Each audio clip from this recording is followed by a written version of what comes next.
Hey, it's been a while. Okay, so before the intro starts, sorry for kinda not existing this whole year. Life just kinda got in the way, you know? Also, the tablet I was using before kinda decided to. Yeah. But now I have this nice new tablet/laptop which I'll be using from now on. Yeah, that's about it. Now on with the video. Wait.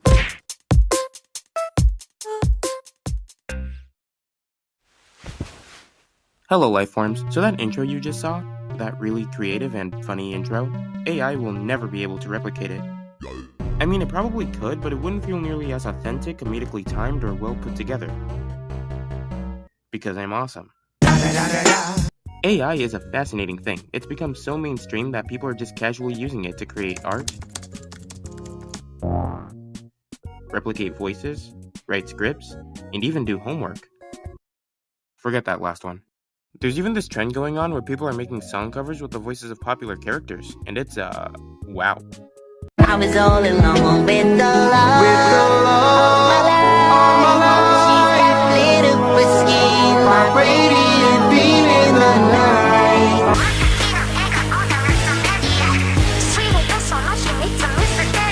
Speaking of which, there was a recent controversy going on in Twitter. It's actually called X now.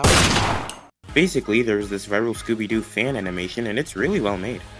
All the renders, compositing, and animation were done in Blender by one person despite having this realistic stop-motion look. It's just a work of pure creative human talent.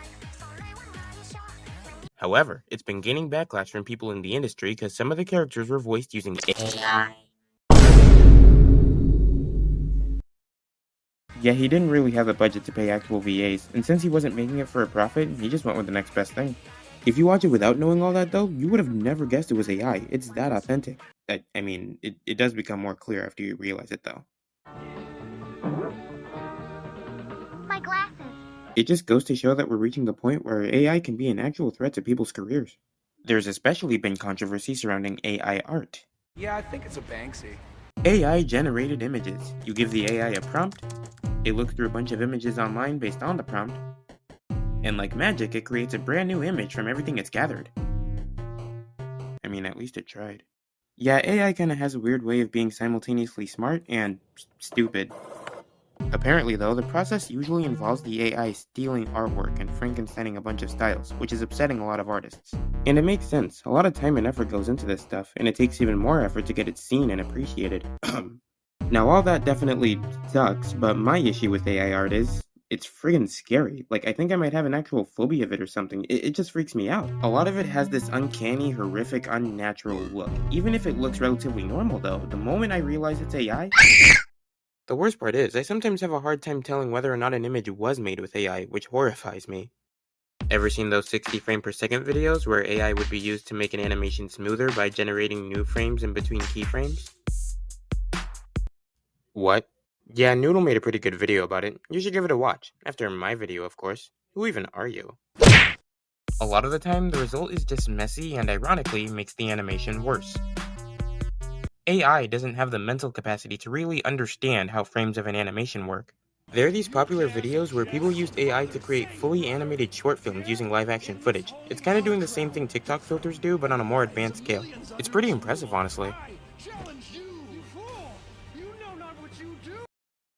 But I feel like it works better as a way to make live action more stylized rather than trying to be animation.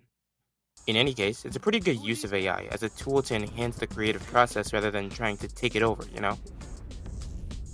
I think the true problem we're facing here, though, is bigger than we all realize.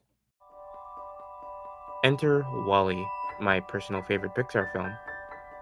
It has a lot of themes about love, life, technology, and all the mushy environmental junk with the littering and the earth and yeah, #Team Trees. But what most people haven't realized though is the way it depicts the downfall of humanity. Literally every aspect of life has been taken over by the company by and large, to the point where humans have just become a bunch of literal blobs with no goals or purpose, completely relying on technology. All they do is eat and consume media all day. Society has completely surrendered to corporate power to the point where even walking is a struggle for them. What's even the point of living? I feel like companies like By and Large have this idea that people just don't want to work. We're all tired, stressed, and bored all the time, stuck in this endless cycle of trying to get by in life. So they see things like AI as this sort of saving grace to release us from the shackles of responsibility. And while there is some truth to that, at the same time, it couldn't be further from the truth. I don't want to live like this, just wasting away being fed by some corporation. I have hobbies and ambitions that I'm passionate about. I want to make things and show off my creativity to people. I want to connect and collaborate with people who also make things. I want to live in a world where passion and creative expression are celebrated and embraced. I want to live comfortably doing what I enjoy, even if it's only seen by a few hundred people. AI doesn't have the humanity or passion to be able to do this kind of stuff without it being completely soulless.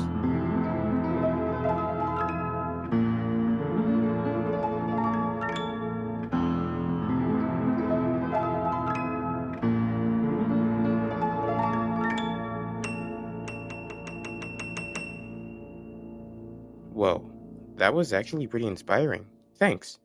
So does this mean we can be on good terms? Fair enough.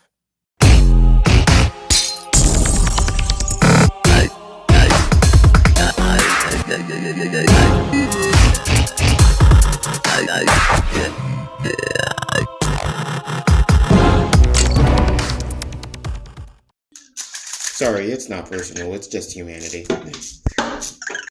MIKEDOOB